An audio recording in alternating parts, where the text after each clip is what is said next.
하나님은 모세에게 가나안 땅을 이제 제비 뽑을 사람들을 이제 말씀하십니다.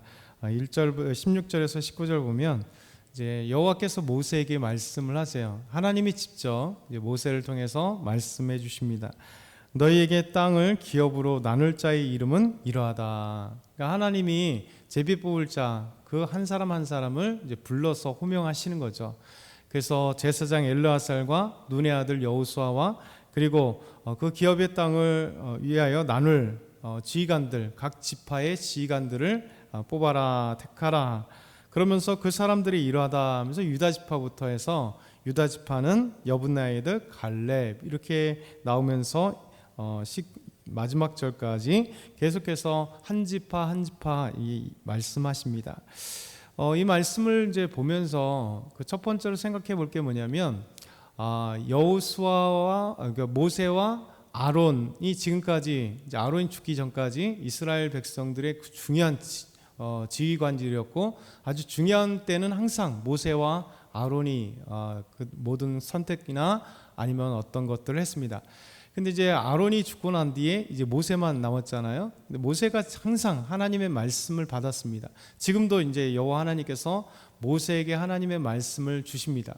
그런데 중요한 것은 이제는 어떤 세대가 다르게 이제 진행되기 시작합니다. 그건 뭐냐면 하나님이 가나안 땅에 이제 요단 서편 땅을 제비 뽑을 때 그 제비 뽑을 사람을 얘기할 때 제사장 엘르아살, 그러니까 이제 아론은 죽었기 때문에 그 아들이었던 엘르아살이 제사장 역할을 하고 있는데 이 제사장 엘르아살이 대표적으로 지도자로 뽑히는 겁니다. 그러고 난 다음에 눈의 아들 여호수아, 지금까지 광야에서 제2인자로서 모세를 잘 보필하면서 지금까지 왔던 사람. 그래서 이 말씀을 통해서 우리에게 주신 게 뭐냐면 이제 모세와 아론의 시대는 지나갔고 새로운 세대 지휘관은 뭐냐면 제사장 엘르아살과 그리고 눈의 아들 여호수아다. 그러니까 이 출애굽 세대가 지나가고 광야 시대를 들어가는 겁니다. 그리고 나머지 10지파의 각 수령들도 조차도 이제는 광야 세대, 광야에서 태어나고 아니면 광야의 20세 이하로 나머지 출애굽 세대가 다 죽고 난 뒤에 20세 이하 사는 사람과 광야에서 태어난 사람들이 이제 새로운 세대가 되어서 그들이 지휘관이 되고 그들이 요단 가나안 땅을 이제 제비 뽑는 사람으로 하나님이 부르세요. 그래서 이제는 새 시대에 맞게 출애굽 세대가 아니라 광야 세대를 우리에게 말씀하십니다.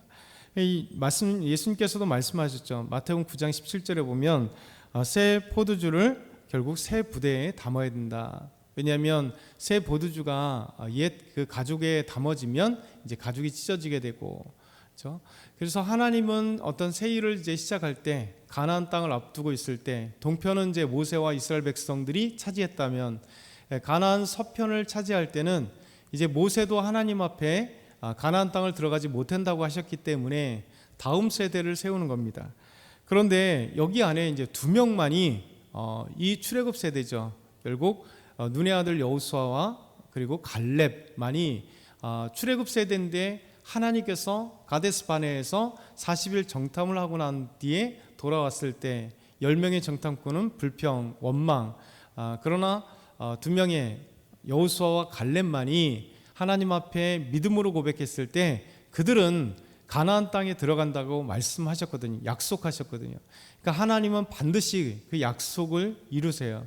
그러면서 이제 출애굽 세대는 다 지나갔고 새로운 세대가 세워지는데 광야 세대가 세워지는데 그중에 하나님이 약속하신 두 명 갈렙과 여호수아는 다시 호명되면서 그들이 가나안 땅으로 서편 땅 가나안 땅을 들어가기는 세대가 된다는 것이죠.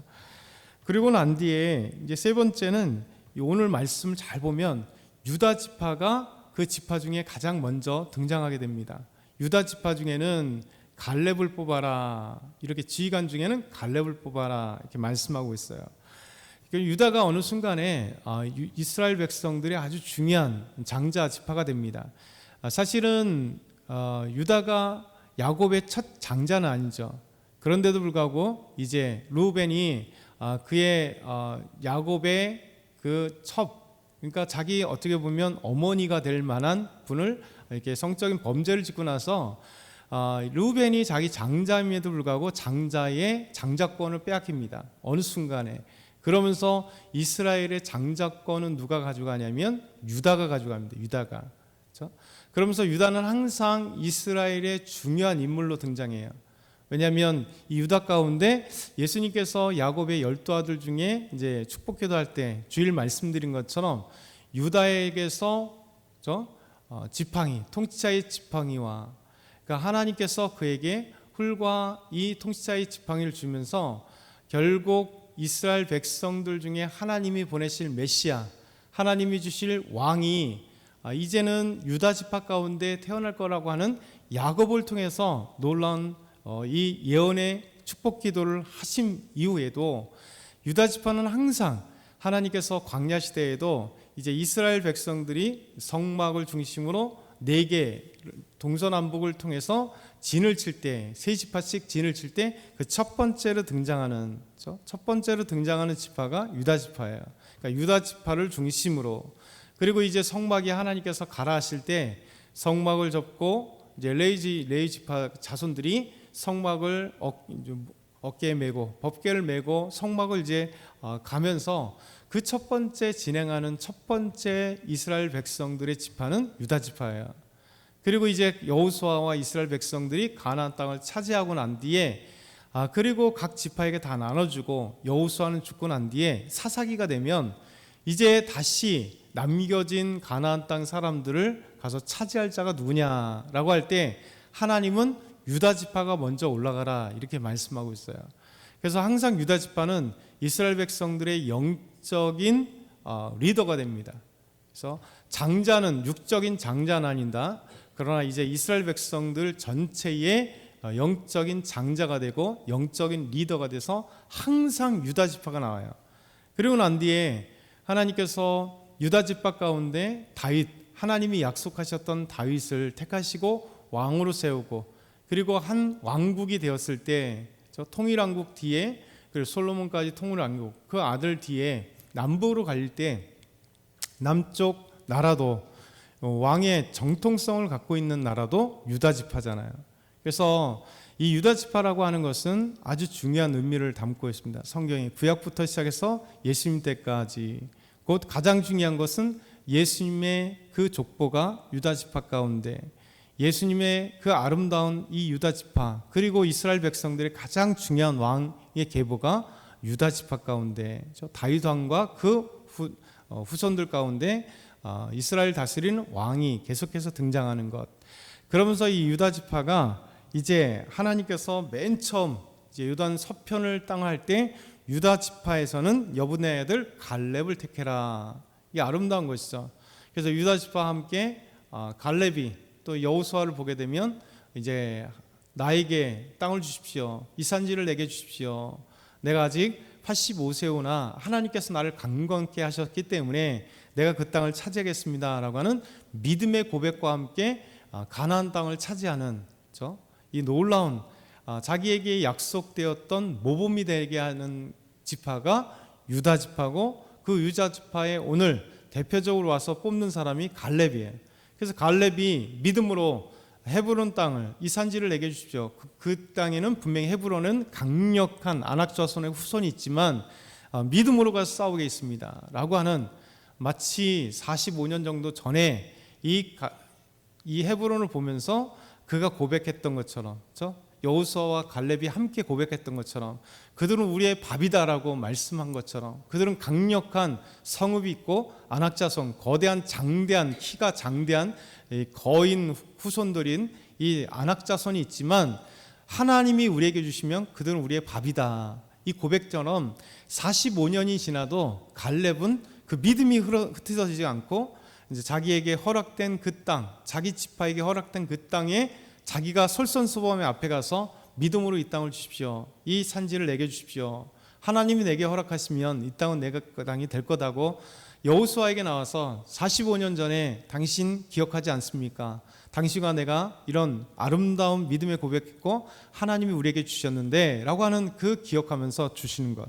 그래서 오늘 이 말씀, 출애굽 세대는 다 지나갔지만 여호수아 갈렙과 함께 이제 광야 세대가 새로 세워질 때, 여러분 새로 세워질 때 이 믿음의 사람들을 남겨두고 이 믿음의 사람들이 추추가 되고, 그리고 광야 세대 새로운 세대를 시작하는 게 아주 중요한 겁니다. 왜냐하면 항상 믿음의 세대는 전 시대를 이끌어 가거든요. 그러니까 역사 속에서 보면 항상 그러잖아요. 그러니까 믿음의 사람들이 어둠의 시대를 밝혀요. 좀 믿음의 세대들이 하나님 앞에 기도하며 나아가는 겁니다. 그러니까 신앙은요, 조금 더 보면 이제 요즘에는 뭐 많은 세대들이 나이가 들어가면 점점 이제 퇴물 취급하고, 그렇죠? 조금 이렇게 느낌이 그러잖아요. 근데 여러분, 그것은 꼭 옳은 게 아니잖아요. 왜냐하면 나이가 들어간다는 것은 삶을 경험한다는 것이고 지혜가 있다는 것이고 세상에 많은 것들을 보았다는 거예요. 그래서 우리가 적절하게 아름답게 이렇게 조화를 이루는 시대가 가장 아름다운 행복이에요. 젊은 어린아이 때는 꿈 많은 아이들이 무럭무럭 아름답게 다음 세대를 준비하고, 청년 때는 비록 고난의 시간들이나 해야 될 것들이 현실적으로 가장 많은 힘든 세대지만 동시에 그렇기 때문에 엄청난 꿈을 갖고 있는 세대가 청년 세대예요. 우리도 다 마찬가지 청년 시대에 달려왔잖아요. 저 학교를 다니고 어떤 직장을 다니고 꿈을 향해 달려가는 그런, 분명히 첩천산 중에 인생은 있지만 청년기엔 그 첩천산 중에 저 뒤에 있는 산을 보지 못해요. 앞에 있는 건 봐요. 그리고 달려가는 세대예요. 근데 그러고 이제 중년이 되면 어느 정도 원숭미를 갖고 있고 삶의 느낌을 갖고 있고 이제 이 정도 이루고 안정을 취해서, 그 시대나 사회가 안정을 취하게 만드는 게 사실 40, 50대라고 하는, 요즘으로 하면 40, 50대나 이게 60대 정도까지 중년기를 포함해요. 노년기 뭡니까? 사실 노년기는 이제 인생의 모든 것들을 갖고 지혜를 갖고 후세대에게 아름다운 어떤 믿음의 유산이나 삶의 유산이나 이런 것들을 남겨줄 수 있는 세대가, 그래서 전 연령대에 맞게 하나님은 이 땅에 우리가 해야 될 연령대별로 있어요. 근데 이제 점점 세대가 악하다 보니까 나이가 조금만 들면 꼰대라고 하는 말로 취급돼서 이제 안 들으려고 하죠. 그러니까 지혜가 없는 세대는 뭐냐면 어른들의 세대에 대해서 듣지 않으려고 하는 거예요. 지혜를 듣지 않습니다. 직장에서도 좀만 돼가면 왜? 밑에가 들어오지 못한다는 그 개념만 생각하는 거죠. 그러니까 좁아지니까 자꾸만 밀어내려고 하면 모든 다 경쟁 상대가 되기 때문에 그 아름다운 지혜를 듣고 날 게 없는 거예요. 그래서 하나님이 이 출애굽 세대가 지나가고 광야 세대가 태어났을 때 분명 하나님을 보았고 믿음의 세대인 모세가 그들을 이끌어 갔고, 그러나 이제 모세는 다음 장에 하나님의 부름받아 죽게 되니까 이제 새로운 세대에 갈 때 그들을 이끌어갈 참된 믿음의 사람, 대표적인 이 여호수아 갈렙뿐만 아니라 이들이 이제 나이가 100세 가까이 되잖아요. 그러니까 이제 가나안 땅에 들어갈 때가 갈렙도 85세니 여호수아도 비슷한 시대 나이죠. 왜냐하면 그가 110세에 가나안 땅을 정복하고 얼마 뒤에 죽었는데 110세였잖아요. 그러니까 노년이에요, 노년. 그러니까 여호수아가 지금 이제 모세와 함께, 모세가 죽고 난데 120세가 죽을 때 여호수아는 젊으냐? 여호수아도 젊은 게 아닙니다. 거의 90세 가까운 할아버지예요. 할아버지가 지금 4,000년 전, 3,400년 전이라면 지금의 90세하고는 뭐 천지 차이겠죠. 그런데도 불구하고 하나님은 이 노령의 할아버지에게 가나안 땅을 정복할 수 있는 리더로 삼으시다는 거예요. 이게 얼마나 중요한지 모르겠습니다. 그러면서 우리 하나님은 이렇게 유다 지파에, 또 믿음의 세대에, 또 여호수아와 그리고 아론의 아들 제사장 엘리야셀과 이 신구 조화를 잘 유지하면서 가나안 땅을 주신다. 그러면서 이제 그 뒤에부터 보면 이제 두 지파, 르우벤과 갓 지파는 요단 서편 땅을 차지했기 때문에, 그리고 열 지파, 에브라임 지파는 서편과 동편을 차지하니까 이 열 지파가 쭉 나옵니다. 그러면서 이 열 지파들은, 우리는 보통 이제 동서남북 이렇게 얘기하잖아요. 근데 말씀은 3절부터 12절에 남쪽 경계, 서쪽 경계, 북쪽 경계, 동쪽 경계, 그러니까 남쪽부터 시작해서 남서 북동, 이렇게 시계 방향처럼 같이 이렇게 돌아가게 만드는 그 방위대로 얘기합니다. 그런데 오늘 이제 마지막으로 이 10지파를 얘기하면서 지휘관을 얘기할 때 보면 이 지파들은 남쪽 그리고 중앙, 북쪽 땅을 차지하는 그 지파별로 이렇게 얘기를 해요. 그래서 하나님께서 이 모든 것들, 이 말씀이 여호수아 13장부터 19장에 나오는 이스라엘 백성들의 땅 배분에 그대로 투영이 돼요. 그대로 나오게 되는. 그러니까 하나님께서 오늘도 저와 여러분이 기억하면서 오늘도 믿음으로 하나님 앞에 아름답게 나갈 때 하나님이 우리를 택하시고 믿음의 세대를 구축하고 하나님 앞에 나아가는 이 오늘 땅 분배에 하나님께서 이 내용을 보면 잘 보이지 않지만 하나님이 아름다운 믿음의 세계를 우리에게 보여주듯이 그 세계가 있거든요. 저와 여러분들 오늘도 하나님께서 일하심을 보면서 승리하는 저와 여러분 다 되길 소망합니다.